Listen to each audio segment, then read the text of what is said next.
Hello बच्चों, मैंने पिछले वीडियो में आपको बताया था हिंदी साहित्य के इतिहास के बारे में, हिंदी काव्य साहित्य के इतिहास के बारे में आपको बताया था कि इसको 4 भागों में बांटा गया है।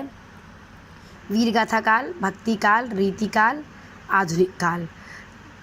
इसको ध्यान से देखिएगा बच्चों। पहला काल आपका वीरगाथा काल या आदि काल जिसे कहा गया है। उसके बाद दूसरा काल आपका भक्ति काल है, तीसरा रीति काल है, चौथा आधुनिक काल है। गद्य काल का नाम भी इसे दिया गया क्योंकि आधुनिक काल से गद्य का सूत्रपात हुआ। भारतेंदु हरिश्चंद्र के द्वारा गद्य के विकास में बहुत योगदान दिया गया। इसका काल विभाजन ये जो दिया हुआ है संवत, ये रामचंद्र शुक्ल के अनुसार दिया हुआ है। आदिकाल संवत 1050 से 1375 विक्रम संवत, भक्ति काल 1375 से 1700, रीति काल 1700 से 1900 विक्रम संवत तक, और आधुनिक काल 1900 से अब तक चला रहा है। 1900 यहाँ पे 84 दिया, मतलब अब तक ये चला आ रहा है। आपका काव्य का इतिहास अब तक आपका चला आ रहा है बच्चों। देखिए, आदिकाल, वीरगाथा काल, ये दोनों नाम दिए हैं। भक्ति काल और रीति काल मध्य के हैं, इसलिए भक्ति काल को पूर्व मध्य काल यानी पहले मध्य में आता है, और रीति काल को उत्तर मध्य काल कहते हैं क्योंकि ये उत्तर मध्य काल में आता है। इसको ध्यान रखिएगा बच्चों आप लोग। इस आदिकाल को कई लोगों ने अनेक नामों से संबोधित किया है। कुछ लोगों ने इसे आदिकाल कहा है, कुछ लोगों ने वीरगाथा काल कहा है। इसे चारण या भाट काल भी कहा जाता है, सिद्ध सामंत काल भी कहा जाता है। तो हर इतिहासकारों ने अपने अनुसार इसका नाम दिया है। बच्चों, इस काल के विभाजन में सन में कहीं आपको सन में भी मिलेगा। आपकी काका पब्लिकेशन की बुक में अलग अलग सन के हिसाब से दिया है, लेकिन ये रामचंद्र शुक्ल का यही मिलेगा, तो उसमें परेशान होने की ज़रूरत नहीं है। देखिए, वीरगाथा काल की प्रमुख प्रवृत्तियाँ, विशेषताएं। सबसे बड़ी विशेषता इस काल की थी कि युद्धों का सजीव वर्णन। इस काल की प्रमुख विशेषता है युद्धों का सजीव वर्णन। जब इस काल के काव्य का हम अध्ययन करते हैं तो उसमें युद्धों का वर्णन मिलता है। युद्धों की सजीवता के कारण ही इसे वीरगाथा काल भी नाम दिया गया है। युद्धों का वर्णन मिला है, वीरों का वर्णन मिला है, इसलिए इस काल को रामचंद्र शुक्ल ने वीरगाथा काल नाम भी दिया है। जब काव्य हम पढ़ते हैं तो उसमें युद्धों का वर्णन मिलता है, उसको देखकर ऐसा लगता है कि बिल्कुल युद्ध सामने हो रहा है, ऐसा हमें महसूस होता है। दूसरी विशेषता है आश्रयदाता राजाओं की प्रशंसा। इस युग के काव्य में कवियों ने जो उनके आश्रयदाता राजा थे, यानी जिसके आश्रय में कवि रहते थे, उनकी प्रशंसा की है। अपने काव्य में उनकी प्रशंसा की है। अतिशयोक्ति का आश्रय लेते हुए उनके रूप, सौंदर्य, कीर्ति, वीरता, दान आदि का बढ़ा चढ़ाकर वर्णन किया है। यानी कि कवियों ने अतिशयोक्ति, बहुत बढ़ा चढ़ाकर किसी चीज़ का वर्णन करना। तो इस युग के कवियों ने जिस राजा के आश्रय में वो लोग रहे हैं, उस राजा का बहुत बढ़ा चढ़ाकर उनके रूप का, उनके सौंदर्य का, उनकी कीर्ति का, उनकी वीरता का, दान का वर्णन किया है। इसलिए ये विशेषता भी इस युग की विशेषता है। इस युग के ग्रंथों में ऐतिहासिकता का अभाव है, यानी कि कुछ कुछ घटनाएं ऐसी देखने को मिलती हैं जो इतिहास, जिनकी तिथियां इतिहास से मेल नहीं खाती हैं।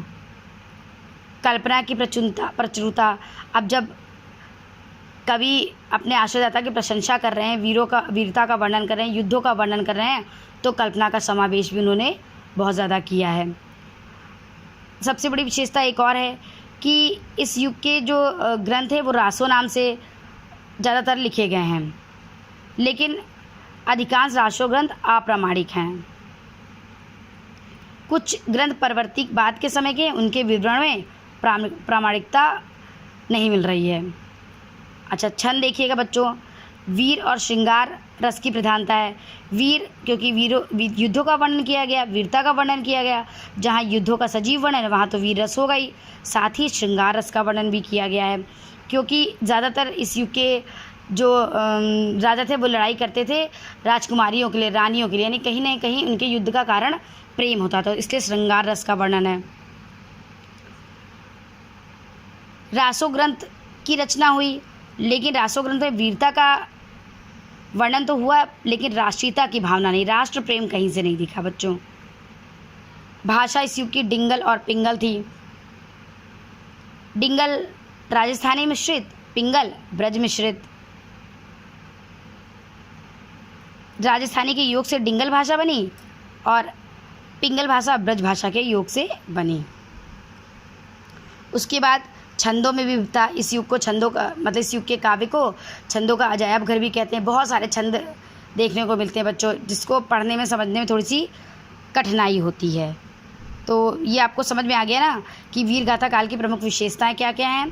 पहला, युद्धों का सजीव वर्णन। दूसरा, आश्रयदाता राजाओं की प्रशंसा। तीसरा, ऐतिहासिकता का अभाव, कल्पना की अधिकता, रासो ग्रंथ की अप्रामाणिकता, वीर एवं श्रृंगार रसों का वर्णन, राष्ट्रीयता की भावना नहीं थी, राष्ट्र प्रेम कहीं भी नहीं दिखा, डिंगल पिंगल भाषा का और विविध प्रकार के छंदों का प्रयोग हुआ।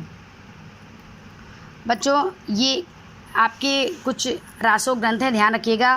पृथ्वीराज रासो, चंद्रबरदाई, ये प्रमुख महाकाव्य है, आदिकाल का प्रमुख महाकाव्य है, जिसमें पृथ्वीराज चौहान की वीरता का वर्णन किया था। इनके दरबारी कवि थे चंद्रबरदाई, उन्होंने पृथ्वीराज की वीरता का वर्णन किया था।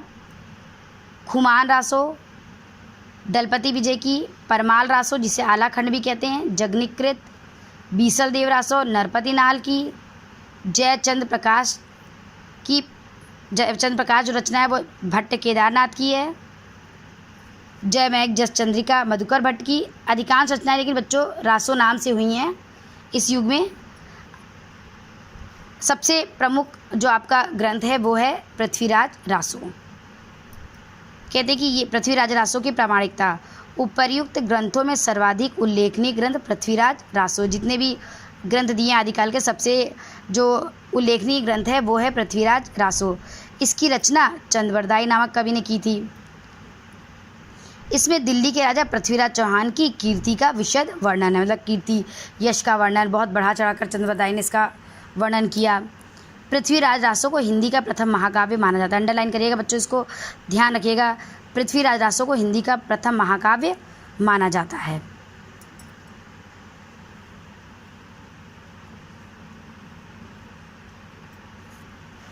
बेटा बच्चों, आदिकाल में ही धार्मिक साहित्य भी मिले, जिसमें नाथ साहित्य उपलब्ध हुआ, सिद्ध साहित्य भी हुआ। नाथ साहित्य, सिद्ध साहित्य। सिद्धों के नाम के पीछे पा लगा होता था ज़्यादातर, सब्रपा, लुईपा, सरहपा, और नाथों के पीछे नाथ लगा होता था, गोरखनाथ, जलंधर नाथ, मत्स्येन नाथ, आदिनाथ। आदिकाल में धार्मिक साहित्यों में जैन कवियों के भी ग्रंथ आते हैं। देखिए बच्चों, एक नाथ साहित्य आता है धार्मिक ग्रंथ में, एक सिद्ध साहित्य आता है, एक जैन कवियों का भी आता है। इनमें देवसेन, शालिभद्र सूरी, आसगु, विजयसेन सूरी, इनके नाम लिए जाते हैं। देखिए, देवसेन कृत श्रावकाचार रचना, बच्चों ये हिंदी की पहली रचना भी इसको कहा जाता है। शालिभद्र सूरी की भरतेश्वर बाहुबली रास, आसगु चंदन बाला रास, जिन धर्म सूरी स्थूली भद्र रास, विजयसेन सूरी का रेवंत गिरी रास। देखिए अब आपका ये है हिंदी के प्रथम कवि और उनकी पहली रचना। बच्चों देखिए, डॉक्टर नगेन इतिहासकार हैं, इन्होंने हिंदी साहित्य के इतिहास में सरहपाद को हिंदी का प्रथम कवि माना है। सरहपाद को ही सरहपा भी कहते हैं। राहुल सांकृत्यायन ने भी सरहपाद को हिंदी का प्रथम कवि माना है। सरहपाद की गणना 84 सिद्धों में की जाती है। इनका प्रभाव नाथ साहित्य पर भी दिखाई देता है।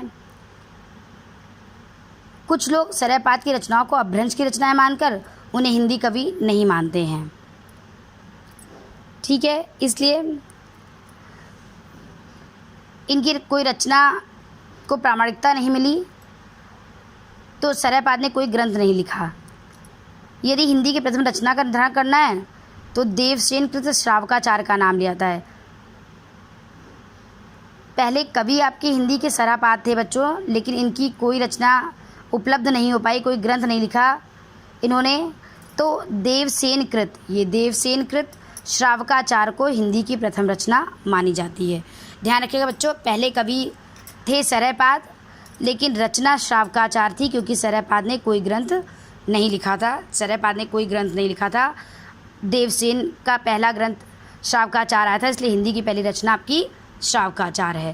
ध्यान रखिएगा, ये हिंदी की पहली रचना श्रावकाचार, और हिंदी का पहला प्रथम महाकाव्य पृथ्वीराज रासो चंद्रबरदाई कृत। ठीक है बच्चों, तो इतना इसको पढ़ लीजिएगा। फिर इतना मैंने आपको लिखने को भी दे दिया, इसको लिख लीजिएगा आप। इसके बाद हम आपको भक्ति काल करवाएंगे तो वो बताएंगे।